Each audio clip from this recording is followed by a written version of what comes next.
Alright, hi, 12, this is Mr. Lim here, and many of you have requested to do a answer key for worksheet 2, so I'm going to make an answer key video. Woo! We're going to show the thought process on how to answer these questions. Okay, so let's have a look. First question, the decomposition of hydrogen peroxide in a closed system is represented by the equation below. Which one of the following increases the equilibrium yield of oxygen gas? Okay, and so it's really important to recognize that it's the yield of oxygen gas, not necessarily whether it's favored or not or whatnot, or whether the rate is increased, but we want the yield, which is just the amount. And it's regardless of concentration as well. Okay, so let's have a look. Decreasing the concentration of hydrogen peroxide, so we're reducing that. That doesn't make any sense because that's going to reduce the forward rate of reaction. Reverse is going to stay the same, so the reverse is going to be favored, and therefore that's going to reduce the amount of O2, which means that that's not what I want. Okay, increasing the total pressure of the system, which means that I need to look at, okay, well, how many particles do I make going forward? That's 1. How many particles do I make going backwards? That's 0, which means that if I increase the pressure of the system, I'm going to increase both forward and reverse rates of reaction. Which one's going to be affected more? The one with less, which means the reverse is going to be affected more, which means I'm going to favor the reverse reaction, which means I'm going to make less oxygen gas, which is not what I want, so that one's also wrong. Decreasing the temperature of the system. This one here, I need to work out if that's exo or endo, and that's exo as it's written because it's a value less than 0.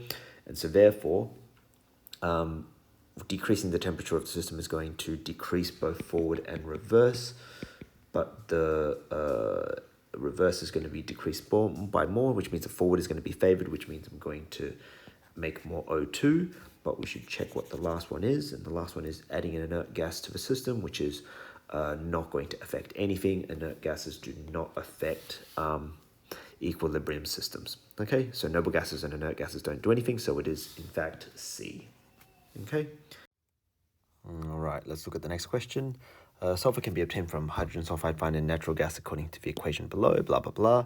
All right, which one of the following changes would initially decrease the rate at which sulfur is produced? Okay, so it's always important to read the question because generally you'll think about, oh, which one is favored and stuff like that, but really you've got to think about what the question is asking for. Is it asking for yield? Is it asking for rate? And is it asking initially the rate or final rate after equilibrium has been reestablished? You have to read the question. Okay, so let's have a look. That means that I'm looking for a decrease in the rate of sulfur, which is the rate of the forward reaction. So reduce the partial pressure of H2S. That should decrease the rate of reaction. Increase the partial pressure of sulfur dioxide gas. That's going to increase the rate of reaction. Add catalyst. That's going to increase the rate of reaction. And heating the reaction vessel is going to speed up the rate of reaction. All right. Interestingly enough, I think this is an endothermic. So endothermic will favor the production of S, right? But that's not what we want. We want it to decrease the rate at which it's produced. So you got to really read the question to make sure that you are understanding what you want, what it's wanting to ask you, what it's asking you to do. Right?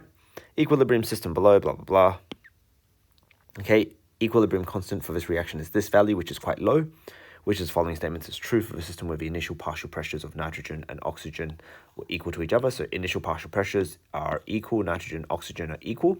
All right, because it's very low, you're expecting a lot of reactants and not a lot of products. Okay, so let's have a think. This one here, once the equilibrium is reached, the reverse reaction is faster than the forward reaction. Well, that's stupid because the reverse reaction can't be faster if it's at equilibrium, so that's not true. Partial pressure of nitrogen monoxide is less than the partial pressure of the nitrogen gas, so there's less of the NO than there is of the N2. That sounds about right. Okay, the actual ratio of gaseous nitrogen gas particles to nitrogen monoxide will actually be 1 to 2. No, that would imply that there's a lot more NOs than there are the nitrogen gases, so that's not going to be correct. And when the nitrogen gas is injected into a vessel containing mostly oxygen gas, the partial pressure of oxygen decreases dramatically. Well, we know that this reaction doesn't really go forward much, so you wouldn't expect much of the oxygen to react with the nitrogen when you injected it, so you don't expect it to decrease dramatically. So that's a no as well. Okay, so that's that one there. Let's have a look. Next one. Okay, a 500 ml solution of dichromate ions and chromate ions, blah, blah, blah. We did this in class. Which of the following best describes the effect of adding 10 mL of concentrated potassium hydroxide So the system once equilibrium has been reestablished. So you're adding potassium hydroxide. It's going to affect which one? It's going to affect this one. It's going to bring it one down. Okay. So you have to read what it's asking for. So you got to go look at all of these relative changes in concentrations of each of these. And it's asking for once equilibrium has been reestablished. Okay. So it is not asking for the initial change.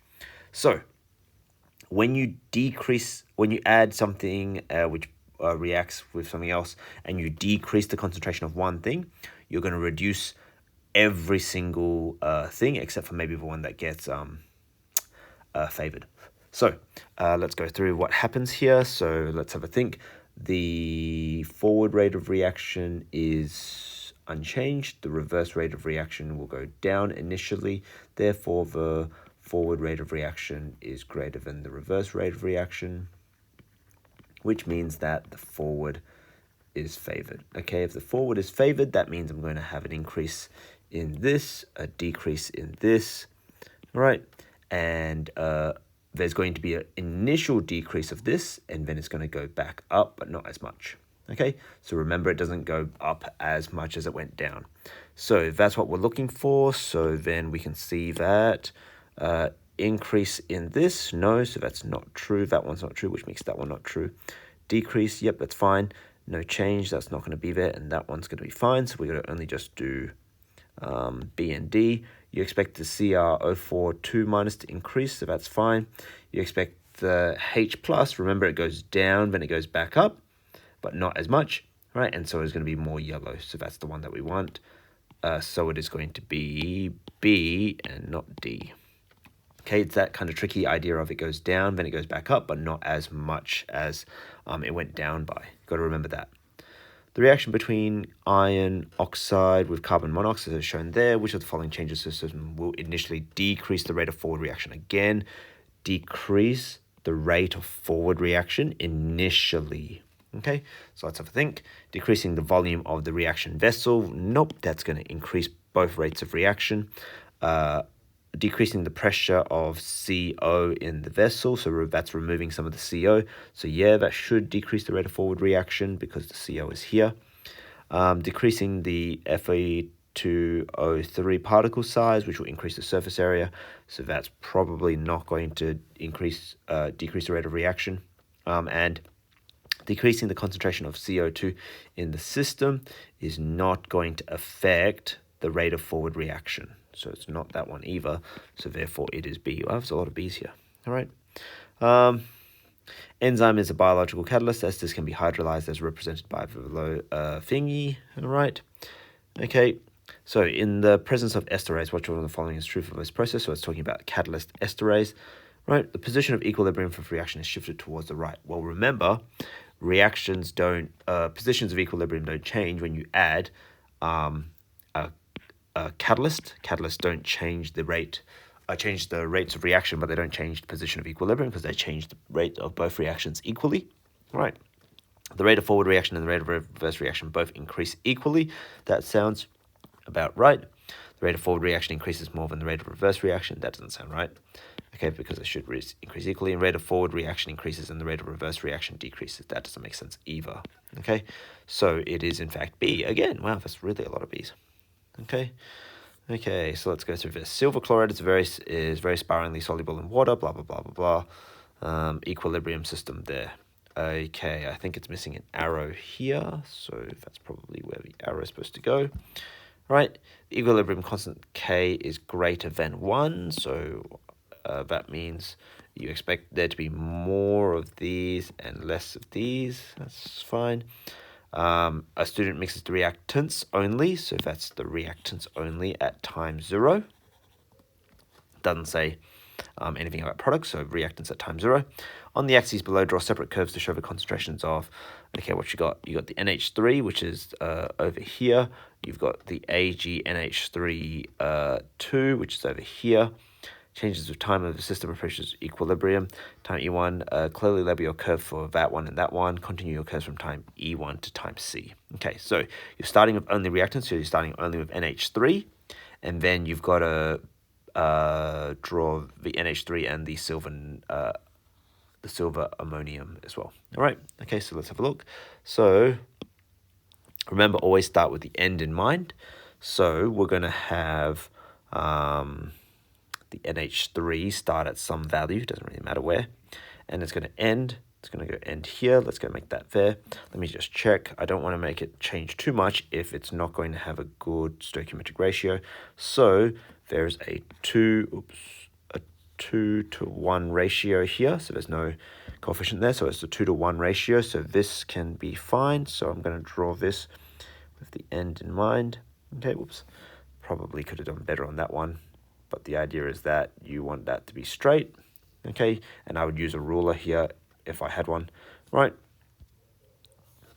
And then I've got to draw the silver line, okay, the silver ammonium, right? And I recognize that I've got to go half of that amount, okay? So that's X, I got to go half of X, which is maybe only about this much, which means that I'm going to only go up to here, right? Remember, I'm thinking with the end in mind, and I'm also going to start at 0 because that's where it started at, and that'll do. Okay, and then I use a ruler there as well to mark out that, and then I wouldn't keep those on the thing. Okay, I mean, you could, but it's up to you. All right, so there's your thing from E1 to C. All right, and don't forget, so you got to draw the rulers there to show that you know that it's at equilibrium. At time C, as shown on the axis, a small quantity of concentrated sodium chloride is added to the system and allowed to reach equilibrium at that. Okay, so let's have a look at what would happen. Adding what? Cl minus, right? Adding Cl minus is going to affect what? It's going to affect this Cl minus here. It's going to increase that one, which means it's going to shift back that way. Right? Oh, I didn't take into account the fact that this thing here says that the K value is greater than 1. If the K value is greater than 1, then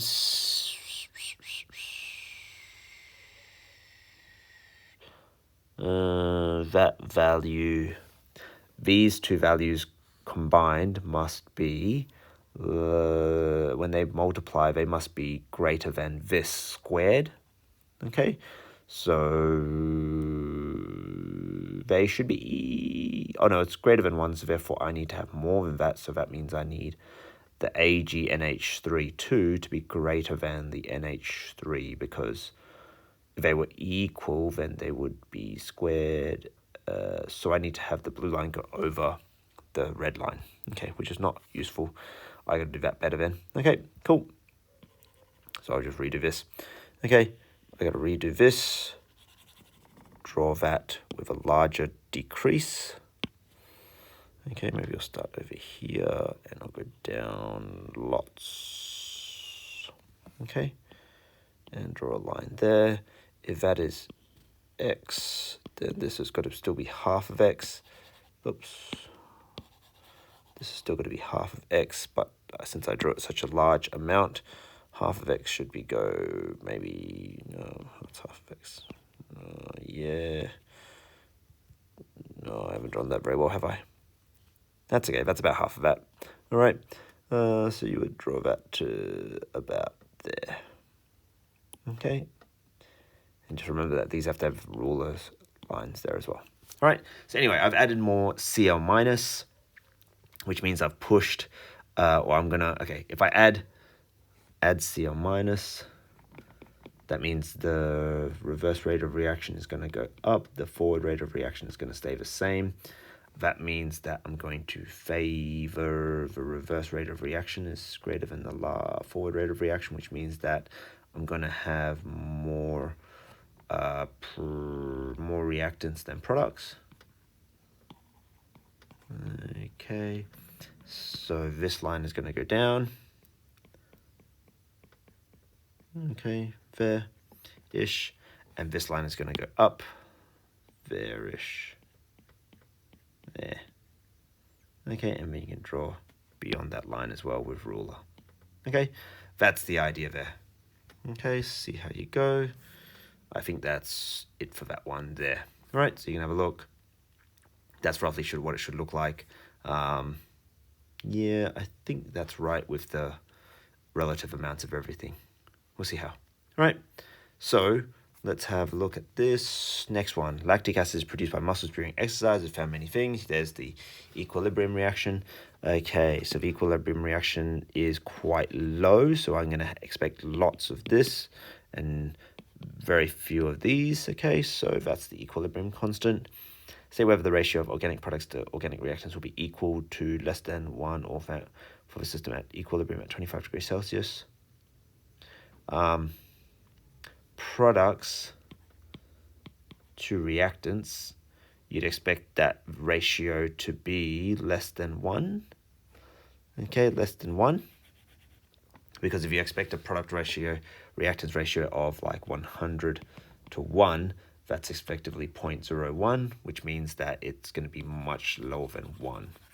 Okay, that's just understanding ratios, understanding that it's effectively a fraction where the first one is the numerator and the second one is the denominator. All right, predict the direction in which the equilibrium will shift immediately after the changes indicated below. Okay, so we're looking at equilibrium shifting, okay, which is the favored the left over right. Okay, so let's have a look at what we got here. Decreasing the temperature. So decreasing the temperature means that I got to work out if this is endo or exothermic. That makes the forward exo and the reverse endo. So therefore, decreasing the temperature, the forward rate of reaction and the reverse rate of reaction will both go down, but the endo will be more affected, which means that the forward is favored. If the forward is favored, then it shifts to the right. Okay. In terms of the next one, then, what do we got? Adding hydrochloric acid. If you add hydrochloric acid, you're going to increase the amount of H3O+. If you increase the amount of H3O+, the forward rate of reaction is going to stay unchanged. The reverse rate of reaction is going to go up. Therefore, the reverse rate of reaction is greater than the forward rate of reaction. And so therefore, that's going to shift to the left. Okay, remember, reverse rate of reaction is greater than the forward rate of reaction, so it shifts overall to the left. Okay. Let's go next. And the last one is adding some sodium hydroxide. Adding sodium hydroxide is the exact opposite. So you're going to decrease the H3O+, which means you're going to decrease the rate of forward rate of reaction is unchanged. Decrease the reverse rate of reaction, which means that the forward rate of reaction is going to be favored, which means it's going to shift to the right. Okay, so that's that one there. All right, this one is a fun one. Okay, chloromethane is with that equilibrium system there, and you'll notice that there are no states here because they expect you to work some stuff out with the states. So the boiling points of the melting each of the species below are reactions shown below. Write the phase at which solid, liquid, or gas each of the species in the system is shown in the table below, and predict the effects of the increase in total pressure on this equilibrium at each of the temperatures. All right. So first of all, we need to work out if things are at solid, liquid, or gases at those temperatures. Okay. And so what you've really always got to remember, if you're having trouble with working out whether something is a solid, liquid, or gas, you should just remember it as a number line. Okay. At this point, you're going to split it up into 3 parts. It's going to be a liquid in the middle, a gas at the highest point, and a solid here. And these 2 markings here are its melting and boiling points. Okay, so if this is -98 and 65 for this CH3OH, which is methanol, right? Then at temperature -50, -50 is where on this number line? -50 is, I don't know, somewhere around here, between -98 and 65. So therefore, it's going to be a liquid. Okay. Where's 40 on this temperature scale? Again, it's over here. So that's also going to be a liquid. Where's 70? It's over here. So therefore, that's going to be a gas. And then at 110, it's over here, which means it's going to be a gas as well. Okay, then we can do a different color for another one. So HCl. HCl, the 2 temperatures that one thing is -114 and -85. Okay, so on that same number line, I've moved everything, so you have to ignore these red marks. Okay, so at -50, where's -50? -50 is over here. Okay, and so is 40, so is 70, so is 110. Okay, so they're all gases at this point there. Okay, let's do it again for the next substance. It is CH3Cl, so chloromethane. This is -98, and this is -24. Okay, so at -50, where's -50? Somewhere here. So that's going to be a liquid. At 40, that's going to be a gas. Okay, and then everything else above that is going to be a gas. And then at H2O, H2O we'll use yellow, and we know that H2O melts at 0 and boils at 100. So therefore, at -50, it's a solid. That's a liquid. That's a liquid. That's a gas. Okay. Now we filled out the table. Now we've got to work out, all right, the effect of an increase in the total pressure on this equilibrium system at each of the temperatures. Okay, so remember, an increase in the total pressure of equilibrium, okay, because we're no longer talking about changes in temperature, we're talking about changes in pressure at these temperatures where they've got different amounts of gases and stuff. All right, so we've got to work out at various temperatures how many reactants are being made that way and how many reactants or products are made that way. All right, so let's have a look. At -50, I've got one gaseous particle on this side, so this is making 1 and this is making 0. Okay, increase in total pressure will increase both of them, and the one that is more affected, so at forward rate of reaction and reverse rate of reaction, increase in pressure via decrease in volume will increase both, but the one that makes less particles is more affected, so the forward rate of reaction is more favored, so therefore it shifts to the right for at -50. Okay, so I got to get rid of these numbers at the front top there. At -40, you're making 1 each. Okay, so the forward rate of reaction will go up, the reverse rate of reaction will go up, but they'll both go up equally, which means that there's no change. Okay, the next one you've got at this temperature here, you've got making 2 this way and 1 that way. Okay, so that's the 2 there and the 1 there. And so therefore the one that is going to be more affected is the one that is the forward. Okay, so therefore it again shifts to the right. And because this one is making 2 and 2, 2 and 2, that's going to have no change. All right. Okay, so now the last question is this one here. So let's have a look. Right, the equilibrium expression for this reaction when is at equilibrium. Okay, so that's just the equilibrium expression. Remember to add in the K, otherwise you get no marks. Okay, square brackets, NO2 squared gas over, what's that, N2 gas, and oops, you don't really need to add the states in, I don't think. Or you can put them inside the brackets because then it looks a little bit neater. That's that one there. Okay, so don't forget the coefficients, don't forget the K. That's that one. Assuming all other conditions remain constant, what happens to the equilibrium constant after the pressure of the equilibrium system is lowered and equilibrium is reestablished? So this is a bit of a trick question. Okay, so the idea is that you're asking what happens to the equilibrium constant after you change the pressure of the system by lowering the volume. What happens to it? Absolutely nothing, no change. Okay, that's why it's only worth 1 mark. Oops. No change. Why? Because only thing that changes K is temperature. All right. So next, on the axis below, draw the forward and reverse reactions rates starting at the moment the oxygen and nitrogen gas begin to react with each other until equilibrium has been established at time A. Continue the graph into time B. Okay, forward and reverse rates of reaction. Okay, so you've just put in only oxygen and nitrogen gas, so the reverse should start at 0. Okay, so the reverse should start at 0. The forward should start somewhere reasonably high. Okay, we're going to go halfway in between those two, so we're going to try and make it around, end up there in the middle at A. Okay, that's where equilibrium has been established, so we're going to draw the dotted line all the way up, and that's this pretty duckbill shaped, and that was not great because that plateaued pretty close, but that doesn't matter. And then this one will have to be drawn like that. That'll do. Right. And so that reaches A, and then you can continue the graph until time B, where you should use a ruler to draw that as a horizontal line. Okay. On the same axis, draw and clearly label the effect of conducting the same temperature, containing the same reaction at a higher temperature. Okay. So higher temperature, there's no information about whether this is an endothermic or exothermic reaction. Maybe I missed out on that.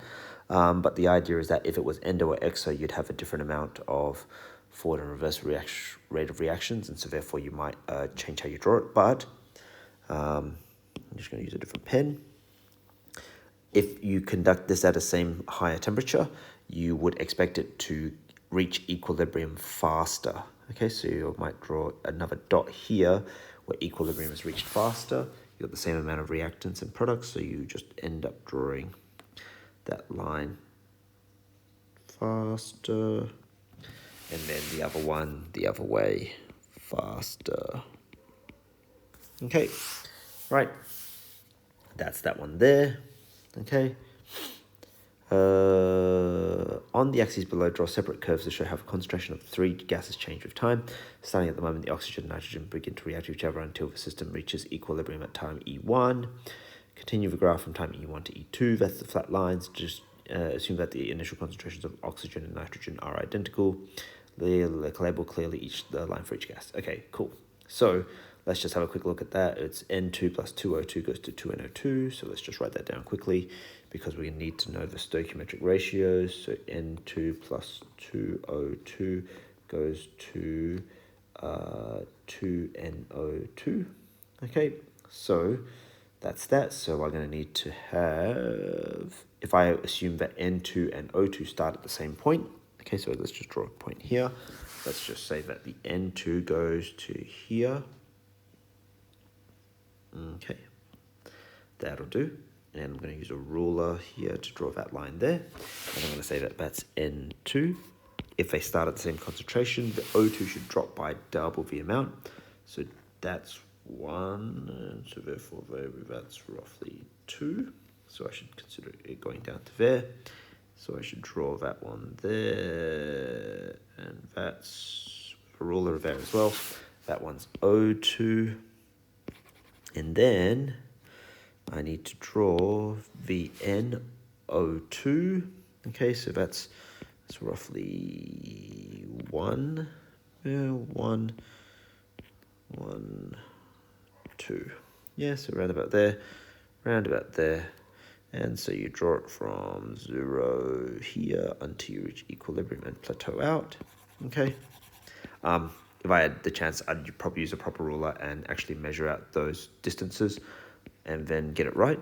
But that's just done roughly there. Okay, so that's how you'd expect that one there. So you'd really have to read it because you've got to read things like the initial concentrations of O2 and N2 are identical, and you've got only the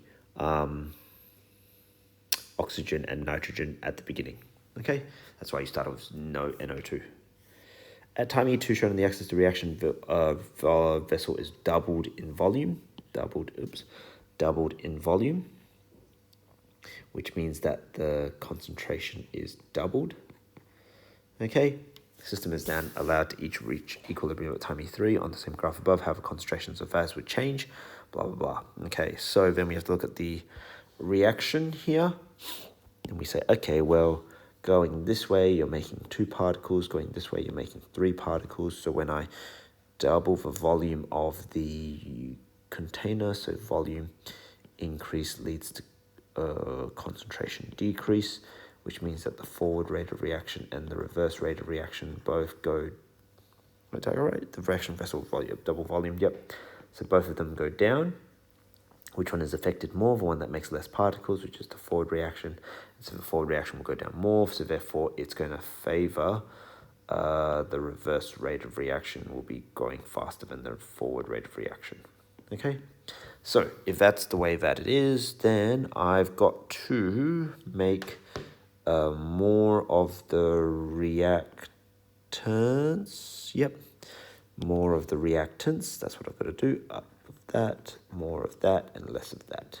Okay, so if I'm going to make more of that, less of that, less of that, are there going to be spikes? Yes, there are. Okay, so the reactions, they're going to halve the thing. So half of that is maybe here-ish. So that's where I'm going to drop it to.